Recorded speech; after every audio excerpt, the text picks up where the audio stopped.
प्रिय मित्रों, आपका मेरे YouTube चैनल माँ भक्ति रस में आपका हार्दिक स्वागत है। प्रिय मित्रों, कुछ नया, कुछ अनूठा कर दिखाने की चाह अगर किसी व्यक्ति को नाम और सम्मान दिला सकती है तो वे ललक उसमें आत्मविश्वास और आत्मसंतुष्टि का संचार भी कर सकती है, परंतु उसके लिए आवश्यकता है तो केवल सही सोच और सही राह की है। इसी के मद्देनजर अपने एकत्रित संग्रह में से कुछ खास और चुनिंदा छोटी छोटी कहानियां आप सबके लिए प्रस्तुत है। मेरा अनुरोध है कि आप इन्हें अवश्य सुने और इनसे कुछ शिक्षा लेकर उसका लाभ उठाएं। आशा है ये प्रेरणात्मक प्रसंग प्रेरणा स्रोत बनकर आपका मार्गदर्शन करेंगे और आपके जीवन को सफल बनाने में अवश्य सहायक सिद्ध होंगे, क्योंकि मैं खुदा तो नहीं जिसे कोई गम नहीं,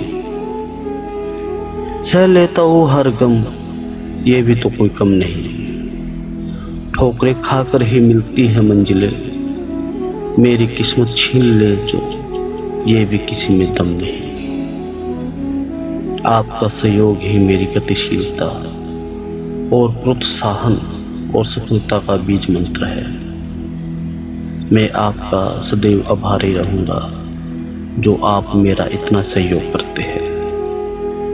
आज मैं आपको एक छोटी सी कथा सुनाऊंगा जिससे आपके जीवन में कुछ ना कुछ बदलाव अवश्य आएगा, क्योंकि ये छोटी छोटी सी जो कहानियां हैं ये मैं संत महात्माओं के चरणों में बैठकर उनसे सुनी है और मेरा मन हमेशा ये रहता था कि यही कहानी का लाभ मेरे जो दोस्त है, मित्र है, ये उठाए और ये सोशल मीडिया का जो प्लेटफॉर्म है इसके द्वारा जितना भी ज़्यादा से ज़्यादा लोग इन कहानियों से लाभ उठा पाए तो मुझे बड़ा अच्छा लगता है। बड़ी संतुष्टि होती है मन में कि मेरे थोड़े से कर्म करने से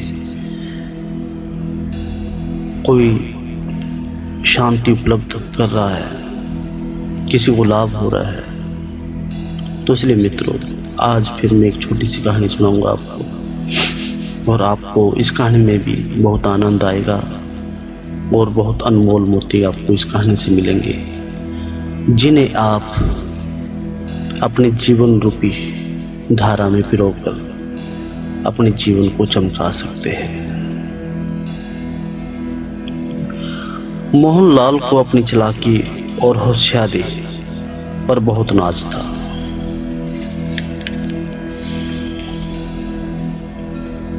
वे अपने मित्रों को अक्सर कहता था कि वे जिस चीज या वस्तु की कामना करता है उसे प्राप्त कर लेता है। वे एक बार मोहनलाल को शहर जाना पड़ा। वे घर से स्टेशन पहुंचा। गाड़ी आने में देर थी।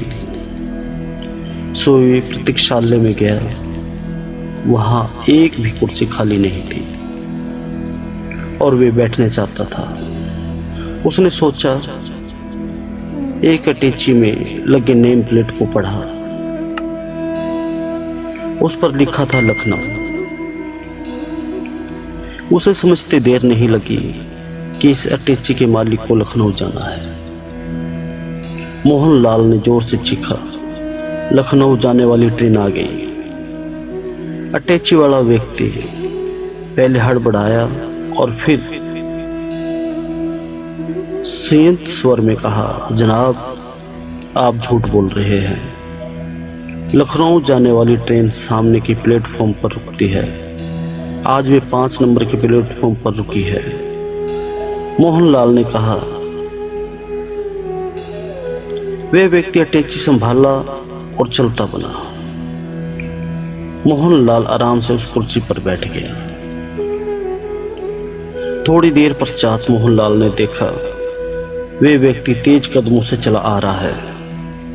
मोहनलाल की सिट्टी पिट्टी गुम हो गई। उसके वहां पहुंचने से पहले वो प्रतीक्षालय से बाहर निकल गया। इस बीच मोहनलाल की ट्रेन आ गई और लपक कर ट्रेन में सवार हो गया। डिब्बे में काफी भीड़ थी। वे बैठना चाहता था पर एक भी सीट खाली नहीं थी। मोहनलाल ने एक सीट के पास खड़े होकर रोनी सी सूरत बना ली और सर पर हाथ रखकर कहराने की आवाज करने लगा। सीट पर बैठा हुआ व्यक्ति ने पूछा, क्या आपकी तबीयत खराब है? जी हाँ, मैं बीमार हूँ, शहर इलाज के लिए जा रहा हूँ। मोहनलाल ने थोड़ा सा रोने की नकल करते हुए बोला।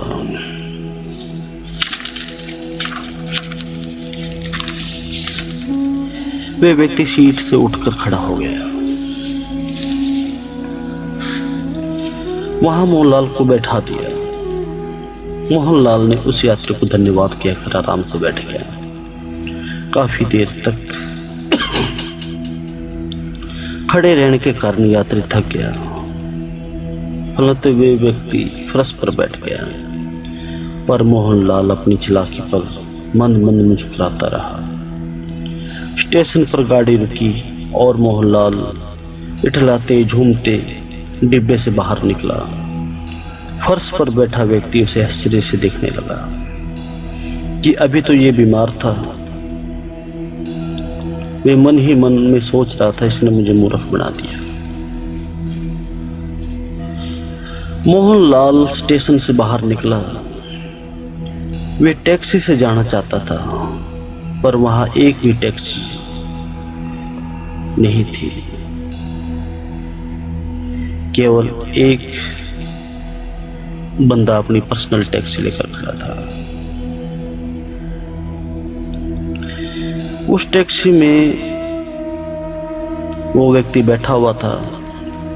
मोहनलाल ने कहा, मुझे भी गाड़ी की जरूरत है, मुझे भी गाड़ी में बिठा लो, मैं आपको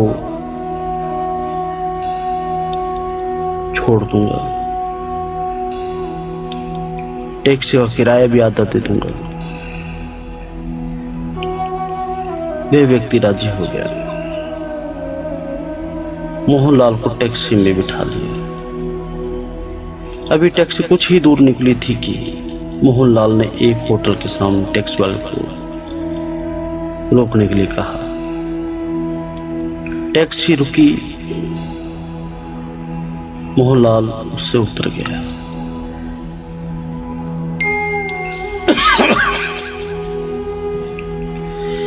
मुझे भी इसी होटल में जाना था, और वे कहकर चलता बना।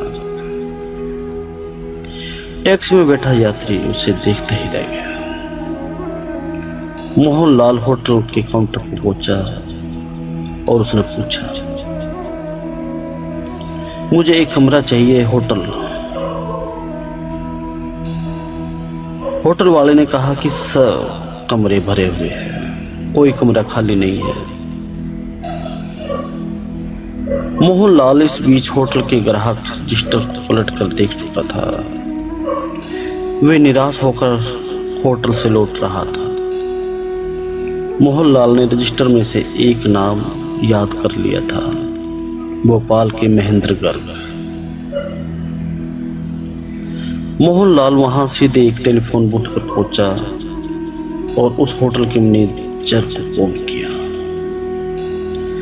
मैनेजर ने पूछा, आपको किससे बात करनी है? मोहनलाल ने कहा, भोपाल के महेंद्र गर्ग से। मैनेजर महेंद्र गर्ग को टेलीफोन लाइन पे दिया।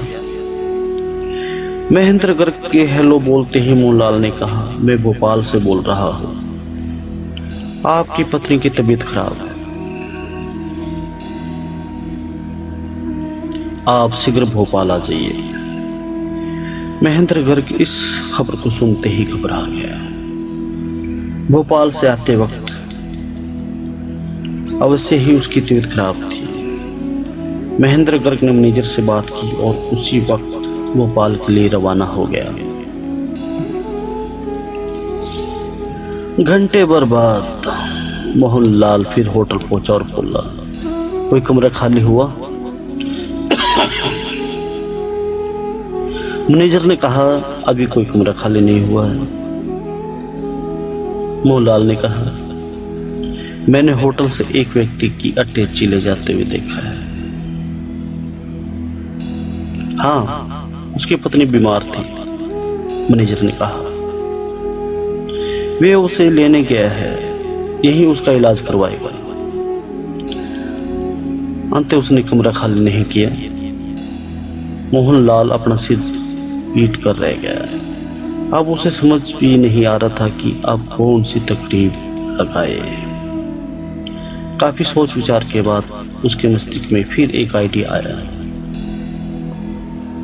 मोहनलाल ने मैनेजर से कहा, ऐसा है, वे तो कल ही आएगा ना, कल ही भोपाल से लौटेगा। इस बीच में कमरा मुझे दे दीजिए। और उसने 200 रुपये मैनेजर के हाथ में थमा दिए। मैनेजर क्षण भर सोचा, फिर बोला, ठीक है, मैं वे कमरा आपको दे देता हूं, पर आपको उस कमरे में महेंद्र गर्ग के नाम से ही रहना होगा। मोहनलाल मान गया और मैनेजर ने चाबी कमरे में मोहनलाल को पहुंचा दिया। आधे घंटे बाद किसी ने दरवाजे को खटखटाया। मोहनलाल ने दरवाजा खोला। सामने देखा पुलिस। पुलिस को देखकर उसके होश उड़ गए। पुलिस ने कहा, इस कमरे की तलाशी लेनी है। मोहनलाल ने कहा, क्यों? अभी बताता हूं। पुलिस कमरे की तलाशी लेने लगी। बाथरूम का दरवाजा खोलते ही मोहनलाल के मुंह से चीख निकल आई। वहां एक युवती की लाश थी। पुलिस ने हत्या के जुर्म में मोहनलाल उर्फ महेंद्र गर्ग को गिरफ्तार कर लिया। तो इसलिए दोस्तों, जीवन में ज्यादा चालाक नहीं बनना चाहिए और कोशिश करनी चाहिए झूठ न बोलना, क्योंकि आपका एक झूठ अनेक झूठ पैदा करता है। तो इसलिए मित्रों, मेरा तो आप यही परामर्श है, यही प्रार्थना है, आप चालाक मत बनिए, सीधे साधे रहिए।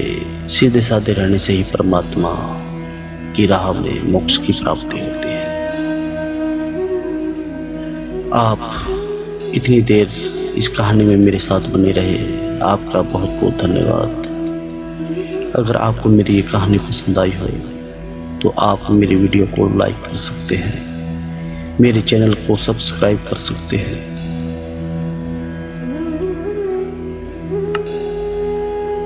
आपका बहुत बहुत धन्यवाद। जय श्री राम।